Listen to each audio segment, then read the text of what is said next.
Bonjour à tous, je suis très contente de vous retrouver aujourd'hui pour une nouvelle vidéo. Aujourd'hui, j'ai décidé de revenir un peu plus en détail sur mon parcours depuis les troubles alimentaires jusqu'à devenir thérapeute en alimentation végétale. Alors si le sujet vous intéresse, restez avec moi, avec Edwige, thérapeute en alimentation végétale. Alors, ma relation avec la nourriture, aussi loin que je me souvienne, elle a toujours été un peu compliquée. Déjà quand j'étais gamine, à l'école primaire, je sais que j'étais assez gourmande, j'aimais beaucoup tout ce qui était dessert, les bons plats de la grand-mère, les bons plats de maman, les bons plats au restaurant, et j'avais tendance à me servir toujours assez copieusement. Le placard à gâteaux, j'allais souvent voir ce qu'il y avait dedans. Je mangeais des petits trucs en cachette, bref. Et en même temps, je me rappelle très bien m'être mis dans l'idée un jour qu'il fallait faire un petit peu attention, qu'il fallait mettre au régime parce que je me trouvais un peu ronde. Alors surtout que vous savez que quand on est gamin, il y a toujours des moqueries à l'école, hein, qui que vous soyez, aussi bien que vous soyez, il y a toujours quelqu'un pour se moquer de vous. Donc voilà, j'avais ce rapport déjà un petit peu conflictuel. Ensuite au collège, donc pas de problème particulier. Et puis arrivé au lycée, ça a été une catastrophe. Il y a eu déjà le changement d'établissement scolaire, changement de méthode, changement de rythme, changement également d'amis, de camarades, difficulté à m'intégrer. Et en même temps, situation très très compliquée à la maison, situation familiale très sombre.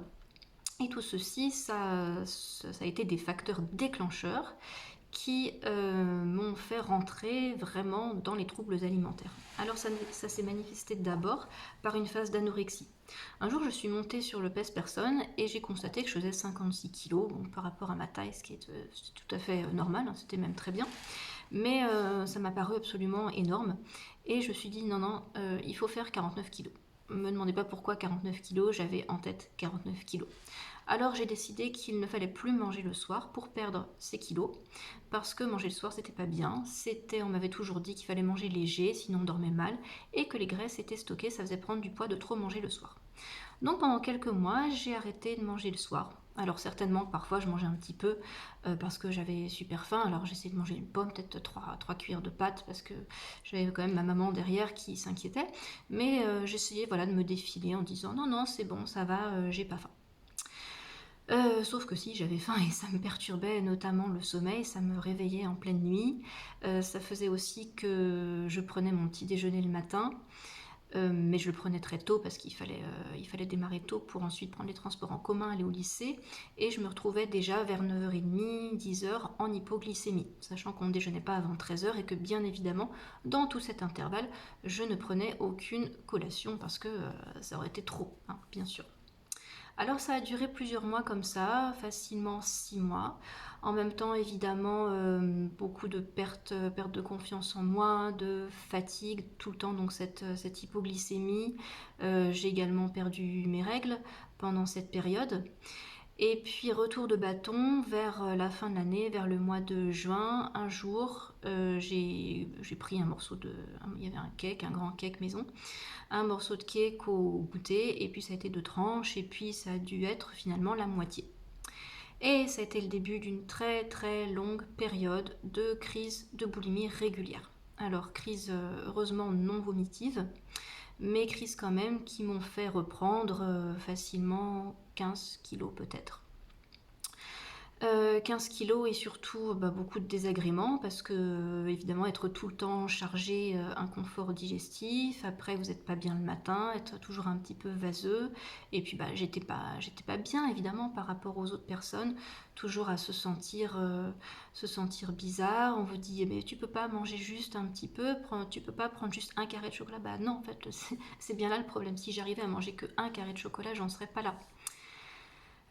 Voilà, vous fantasmez sur les gens qui arrivent à ne pas finir leur assiette. Vous vous dites, mais comment ils font pour prendre juste un petit peu de dessert, juste prendre une cuillère et dire, ah bah ça y est, c'est bon, j'ai plus faim. Mais qu'est-ce que j'aurais aimé pu être connecté comme ça, me dire, voilà, respecter tout simplement mes sensations de faim et de satiété. Sauf que ça n'existait plus. Je ne savais pas du tout ce que c'était. La plupart du temps, c'était après le lycée, en revenant des cours, que je faisais des crises, parce que généralement d'ailleurs c'était surtout par faim, parce que je m'étais limitée, j'étais dans la restriction le reste du temps, pour essayer de perdre du poids. Parce que je passais mon temps à trouver des régimes, à me faire des plans. Je me rappelle m'être fait un plan, j'avais même noté sur mon agenda, tiens, au bout de tant de temps, au bout de tant de semaines, si je perds 1 kilo par semaine, chouette, j'aurais enfin perdu les 8 kilos que je dois perdre. Mais ça ne marchait pas du tout comme ça. Il y a des jours, les dimanches par exemple, il suffisait qu'il y ait un bon repas à table pour que voilà, la mécanique infernale s'enclenchait. Et le dessert, c'était peut-être 2 fois du dessert, et après le dessert il y avait encore un dessert, parce que j'allais retrouver je sais pas, des gâteaux secs ou du chocolat ou des trucs comme ça. Enfin voilà, ça n'arrêtait jamais. Et le soir, je réussissais encore à manger des trucs du style fromage et autres, parce que voilà, j'arrivais pas voilà, je pouvais pas m'arrêter, tout simplement. Alors cette période, elle a donc duré 2 ans. Par la suite, les crises, heureusement, se sont espacées. Ça m'a permis un peu de me stabiliser, mais quand même, il y avait toujours ce spectre. Et dès qu'il y avait une situation un petit peu difficile, un peu de fatigue, un enjeu, un truc qui n'allait pas, ça se traduisait par la sortie du contrôle alimentaire. Heureusement, voilà, il y a eu quand même des périodes où ça a été un peu mieux, où j'ai reperdu un peu de poids, et puis j'ai réussi à moins me jeter sur la nourriture, mais c'était pas ça. Parce qu'après, ça a été en fait le yo-yo. En tout, pendant 15 ans, ça a été le yo-yo, période d'anorexie, puis de boulimie, puis anorexie, puis boulimie. J'étais toujours, quoi qu'il en soit, dans l'hyper-contrôle, jamais satisfaite de moi, toujours à regarder mon nombril, à monter sur la balance, et à me jeter sur tout ce qui était essentiellement les desserts. Lorsque j'étais même en sous-poids, lorsque j'étais trop mince, je mangeais quand même des desserts, parce que il me fallait, c'était ma drogue, il me fallait mon dessert, ma part de gâteau, mon chocolat, je sais pas, mon biscuit et la danette tous les jours. Et du coup, comme j'avais ça au quotidien, je contrôlais tout le reste. Alors, je faisais en sorte que ce soit bien sûr une seule portion et pas un tas, mais évidemment au bout d'un moment je lâchais. Je lâchais parce que j'étais en manque, tout simplement. Donc il suffisait que je revienne fatiguée du travail, que je revienne un peu déprimée, pour que ce soit le lâcher dans le frigo et dans le placard à gâteaux. J'étais dans la restriction, ça veut dire que j'avais faim aussi régulièrement. Il y a une période où, pareil, je partais le matin, je déjeunais à la maison, mais je partais, j'avais encore faim. Je partais travailler, j'avais encore faim. Et j'emportais à l'époque des biscuits, les biscuits diététiques, là, gerblés, je sais plus quelle marque, dans mon sac. Et heureusement, j'avais ces biscuits, parce que je ne pouvais pas faire ma matinée, sinon je travaillais 1 heure, 2 heures.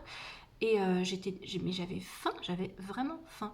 Et en fait, j'avais faim tout le temps. Alors que d'extérieur, comme ça, j'avais l'air de manger assez. Je pense que je ne sais pas combien de calories j'étais, mais j'étais peut-être à 1600, 1700 calories.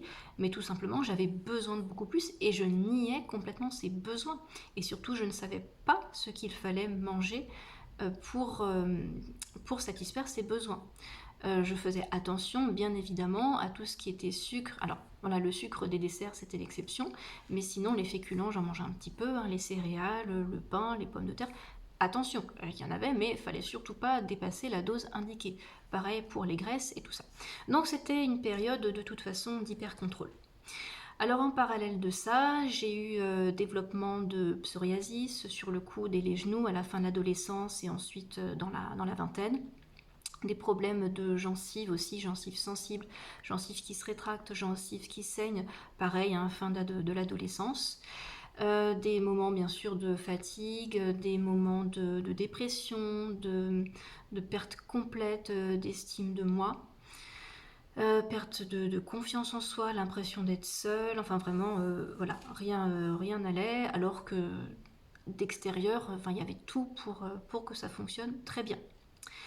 Vers 25-27 ans aussi, j'ai commencé à me pencher à me pencher sur les médecines alternatives. Je suis jamais allée voir un diététicien, nutritionniste. Ça me paraissait pas, voilà, ça me paraissait pas essentiel. Il me semblait que je pouvais y arriver toute seule de toute façon. Mais j'ai cherché un petit peu autre chose. Voilà, donc vers l'Ayurveda, je me suis tournée vers l'Ayurveda, essayer un peu ces combinaisons. Bon, ça n'a pas marché spécialement. Ça m'a appris des choses, oui, ça c'est sûr, mais ça n'a pas tellement marché sur les TCA. Je me suis penchée aussi sur ce qu'était hygiénisme, les hygiénistes du début du XXe siècle. La naturopathie, non. Je me suis penchée également sur le régime méditerranéen. En fait, je cherchais tout ce qui pouvait aider à me faire rentrer dans un cadre. J'avais vraiment besoin d'un cadre et je voulais tout simplement être normale. Tout simplement pouvoir être comme les gens, enfin, du moins en extérieur, hein, parce qu'après, on ne sait jamais comment les gens sont en vrai chez eux quand ils sont tout seuls. Mais tout ce qui aurait pu me permettre d'être bien, d'avoir la taille, le poids, la forme qui convenait et tout simplement d'être bien dans ma tête.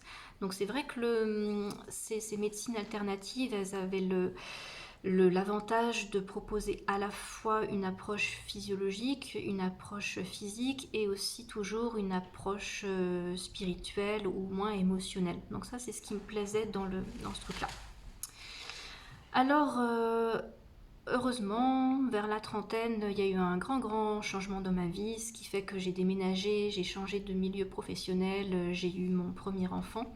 Donc une période vraiment où ça s'est plus du tout de troubles alimentaires, ça s'est complètement arrêté. Mais avec toujours comment dire, ce danger un petit peu de retomber dedans. J'ai pas fait de grosses crises hein, après à partir de la trentaine. Mais dès qu'il y avait par exemple des plats style, je sais pas moi, pizza ou ce genre de trucs un petit peu lourds, je sais que j'avais du mal à m'arrêter. J'avais du mal à m'arrêter et après je me sentais pas bien du tout en fait parce que j'étais lourde, parce que ça me faisait des crampes d'estomac, ça me donnait des lourdeurs et puis je me sentais sale, enfin j'avais honte, je me disais oh là là mais c'est quoi, mais pourquoi t'as mangé autant alors que ça va pas? Et j'avais ce problème de pas ressentir la satiété avec ce genre d'aliments. Pareil avec les desserts, j'en mangeais, mais je faisais toujours attention parce que je savais que dès lors que j'en mangeais un peu trop, ça pouvait déborder.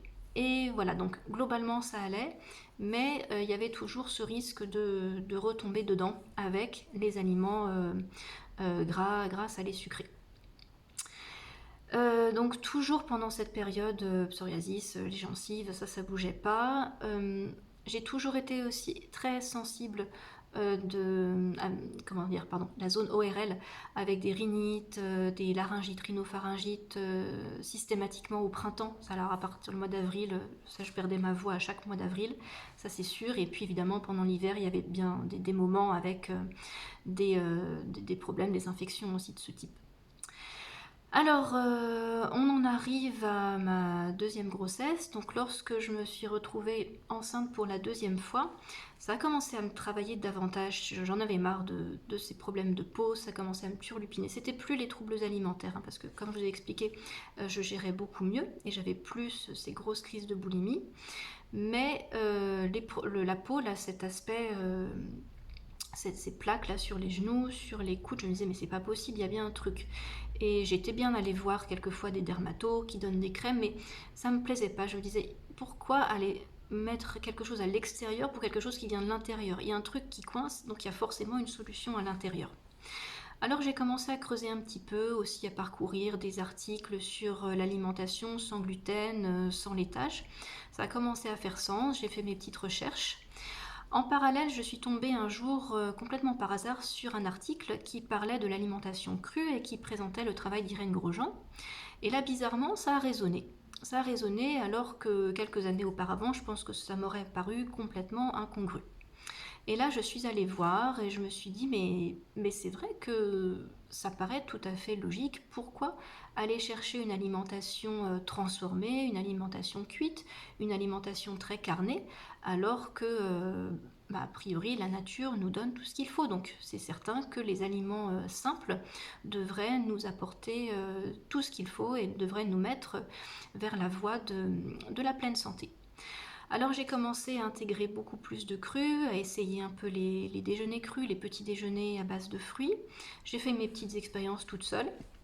J'ai regardé aussi pas mal de vidéos de Thierry Casasnovas. J'ai acheté un extracteur de jus. J'ai commencé avec ça. Je continuais à manger des produits laitiers parce que j'avais réduit, hein, j'essayais de devenir végane, mais enfin, du moins, non pas complètement végane parce que je mangeais quand même de la viande et du poisson, mais au moins les produits laitiers, ça me paraissait quelque chose qu'il fallait éliminer, mais j'avais beaucoup de mal. Je pense que j'en mangeais peut-être 1 à 2 fois par semaine. Pareil, le gluten, j'essayais d'arrêter, mais je m'autorisais 1 fois par semaine des produits à base de gluten. Bon, évidemment, je ne voyais pas d'amélioration à mes symptômes. Alors, je me suis dit, bon, j'essaye, je continue, qu'est-ce que je fais? Ça n'a pas l'air de trop marcher, donc j'ai repris plus ou moins l'alimentation classique. Je me suis lancée fin 2018 pour une consultation auprès de quelqu'un qui travaillait avec Irène Grosjean. Et là, donc, c'est vrai que ça a été bien parce que ça m'a permis de pratiquer plus le cru, de me mettre beaucoup plus au jus. En revanche, les purges, ça ne m'a pas convenu du tout. C'est pourquoi j'ai arrêté au bout de 3 mois parce que j'étais vraiment trop fatiguée. Trop fatiguée et amaigrie. Et puis ensuite, par hasard, je suis tombée sur une vidéo d'Alchimie d'éveil, donc de Carolina et Abel. J'ai commencé à écouter de manière un petit peu suspicieuse parce que c'est vrai qu'ils me paraissaient assez radicaux. Et en même temps, ça avait l'air intéressant. Tous leurs propos me paraissaient assez logiques, leurs propos sur les végétaux, sur les pouvoirs du végétaux, pourquoi il ne fallait pas manger de laitage, pourquoi pas d'œufs. Ça a commencé à faire sens. Et je me suis dit, bon bah, je vais essayer parce que je sens que j'ai envie de travailler avec le végétal, mais les purges, cette naturopathie-là, ça ne me convient pas, donc je vais essayer avec eux. J'ai donc pris une consultation avec Carolina. Elle m'a expliqué vraiment, elle m'a expliqué d'où venaient mes problèmes, ce qu'il fallait arrêter. Et j'ai donc entamé le protocole selon ses recommandations, donc avec des effets positifs assez rapides, notamment sur les infections ORL, sur le regain d'énergie. Et puis j'avais vu qu'elle proposait une formation et ça m'a travaillé et en fait je me suis lancée dans la formation fin 2019. Voilà, fin 2019 j'ai entamé la formation.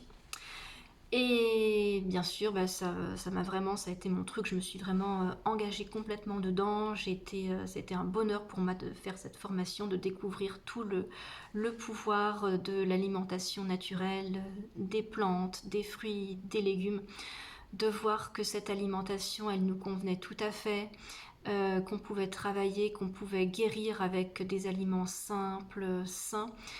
Également tout ce qui peut se passer au niveau physiologique, physique, au niveau émotionnel, au niveau spirituel.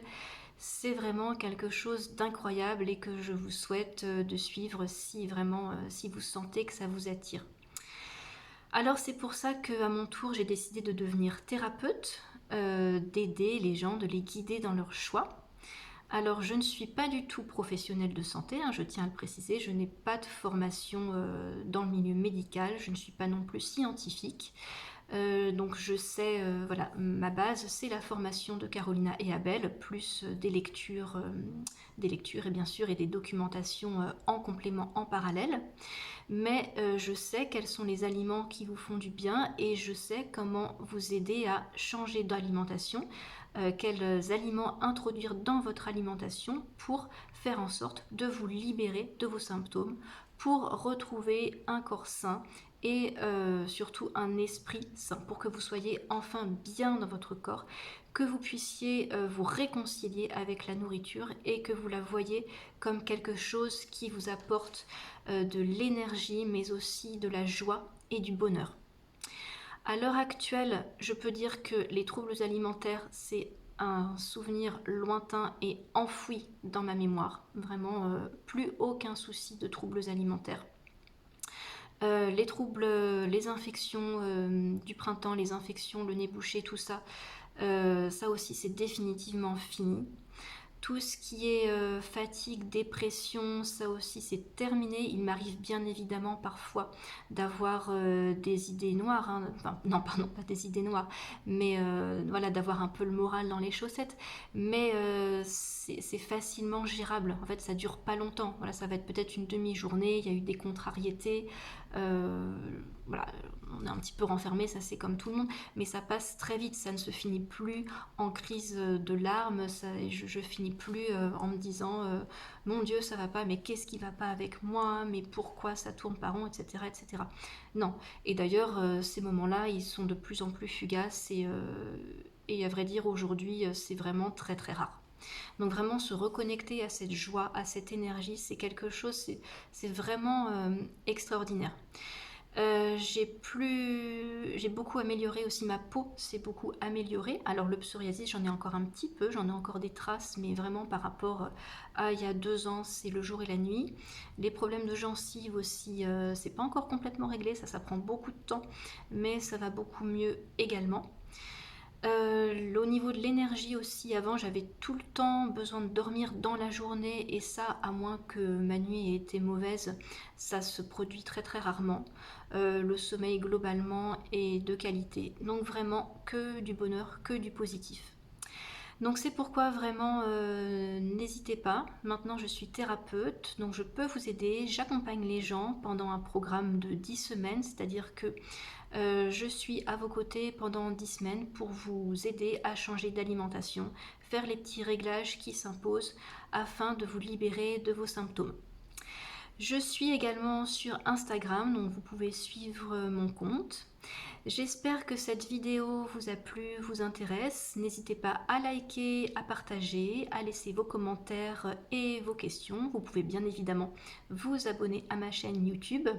Et je vous laisse les informations pour me contacter si vous souhaitez travailler avec moi pour un programme d'accompagnement ou bien pour une simple consultation. Je vous dis à très bientôt et je vous souhaite une très belle journée.